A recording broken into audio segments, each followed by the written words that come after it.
When Jesus finished placing this charge before his 12 disciples, he went on to teach and preach in their villages. John, meanwhile, had been locked up in prison. When he got wind of what Jesus was doing, he sent his own disciples to ask, "Are you the one we've been expecting, or are we still waiting?" Jesus told them, "Go back and tell John what's going on.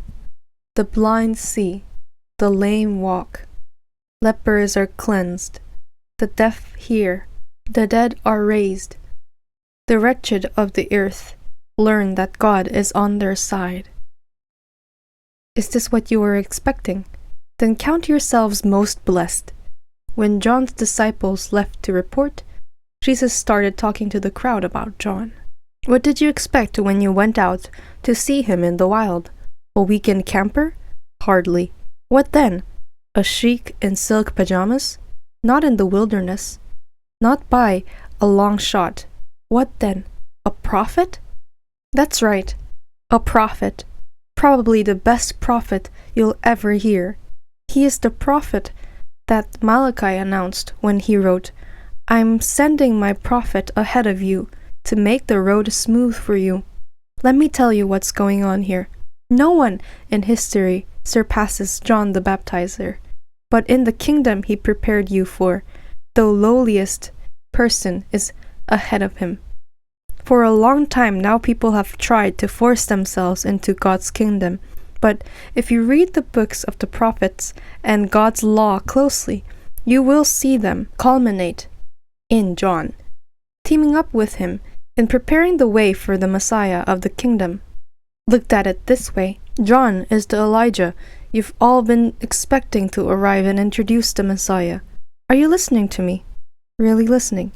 How can I account for this generation? The people have been like spoiled children, whining to their parents.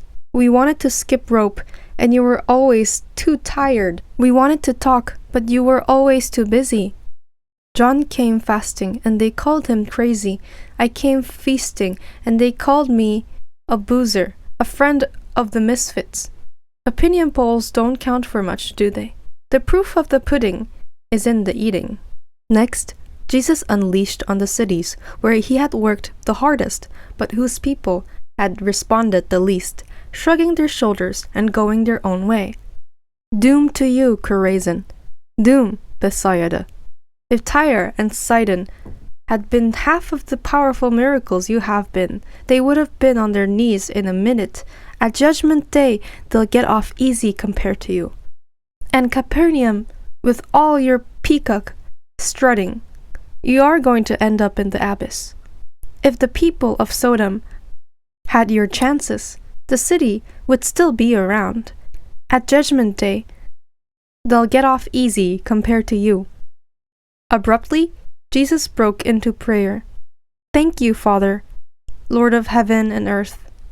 You've concealed your ways from sophisticates and know-it-alls, but spelled them out clearly to ordinary people.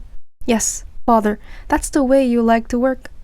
Jesus resumed talking to the people, but now tenderly. The Father has given me all these things to do and say. This is a unique father-son operation coming out of Father and Son intimacies and knowledge. No one knows the Son the way the Father does, nor the Father the way the Son does. But I am not keeping it to myself. I'm ready to go over it line by line with anyone willing to listen. Are you tired? Worn out?